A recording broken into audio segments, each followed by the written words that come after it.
Thank you very much for giving us the opportunity today to speak with you all on what is one of the most important topics that we could come across, which is children. My name is Michael Burton. I'm a family law attorney for about 20 years. I wear many hats, so I also am a fellow of the American Academy of Matrimonial Lawyers and a member of our Joint State Government Advisory Committee on Domestic Relations. But today, I'm wearing my hat as the chair of the family law section of the Pennsylvania Bar Association. And I'm here today as the voice of the approximate 24,000 members of that bar association across our entire Commonwealth. And I'm here today to express the association's opposition to House Bill 1397. It is my understanding that the common goal of lawmaking is to evolve and to continue to perfect and best suit the common good.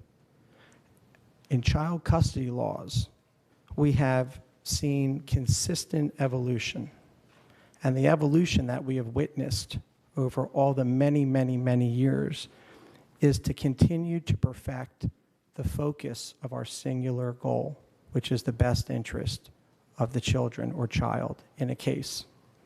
And because of that, we have eradicated over the years all presumptions in our custody laws, but for one, which is a parent versus a non-parent. And in doing that, we have shifted the focus solely on the child, which is our most important issue. And what we did with our laws when we revised them most recently in 2011, 2012 is, and I'm touching upon what the speaker said just before me, is we are focusing on a 16-factor analysis that every court must use in making a child-centered custody determination. And the law is such that the courts must state their reasons on the record and in their order of each factor. And it's 16 factors. And it's actually more because the 16th factor is a catch-all. So really, we're looking at more than 16 factors. And our appellate courts have stated that if the court misses one factor, it's reversible error. That's how strong and detailed it is. So in the evolution, what has happened, we could trace back to year 1813. That's when a presumption started called the tender years doctrine. And under that doctrine, a child that's 7 years or younger was presumed to be in the custody of mother. Before the tender years doctrine, there was an opposite doctrine and laws that the child was the property of the father. It took over 100 years for that presumption to be removed by our Supreme Court. That happened back in 1977 and got finalized in 1980.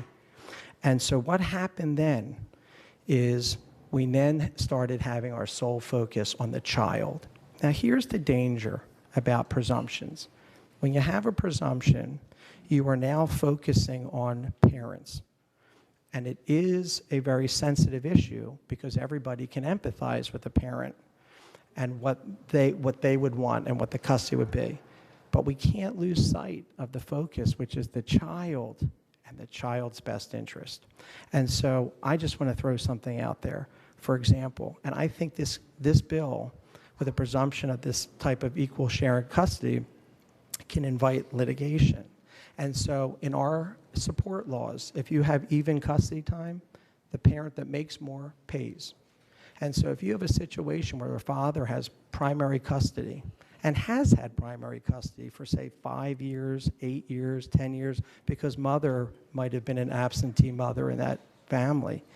And so what happens is he might make more money than mom, but needs some support because everybody owes a duty to support their children, right? And so he then seeks support from mom. With this law, mom could then just file for custody, and the way that, and Gail's can explain with the burdens of clear and convincing evidence, it'll be pretty hard for an order to come out of that situation that's not in an equal order, regardless of what the history was for that child and that family. And what's the focus? the focus there won't have been on the child. So I want to just read you one quote that's very powerful, and this really sums up, and then I'll, as my old paralegal used to say, land the plane. So here's this quote from our Superior Court.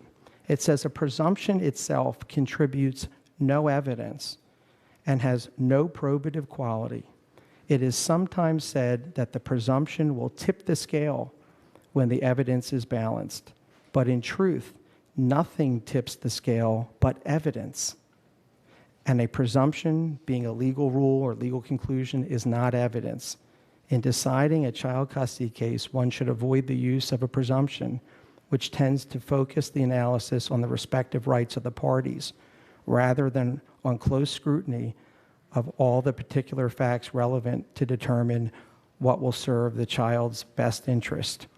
That shows you the evolution that we are experiencing, because now we have that analysis, the 16-factor analysis, and we are not walking into a courtroom focused on the parents. It's the child and an order that will be specifically tailored for that child's sphere around him or her. I want to give you 4 points, and then I'm going to pass the mic. There are 4 misconceptions I see often as a family law practitioner, and they will be negatively impacted by this bill. One is that fathers only get every other weekend or marginalized or minimal custody. In my experience, that's not the case. And that we don't have fathers that have been primary custodians. That's not been the case with me either. And also, there's this assumption that it's always an intact family separating, and then they're coming to court. But that's not always the case. You could have many situations where they were never married and never lived together, and a parent was never involved. And so you're not preserving a status quo of a recent separation of an intact nucleus of a family. Why do we have these type of orders? Many with equal custody now, and with fathers having primary, because we have an important provision in our current law that says, no party shall receive preference based upon gender in any award granted. That's strong and important language in our law right now. So, in concluding, the evolution has been terrific, and our laws that we have now are working very well. Sure, you're going to have some outlier cases and situations where somebody's not satisfied, but our focus currently remains on the child. If House Bill 1397 becomes our law, our evolution is going to freeze right in its tracks, and it'll be worse. We're actually going to go backwards, and we will not be focusing on the child, which is our sole and most important focus that we all can have. I thank you all for having me here today. I really appreciate it, and I appreciate the large amount of people that have turned out today, because this is an important issue. Any questions, I would love to answer. Thank you very much, everybody.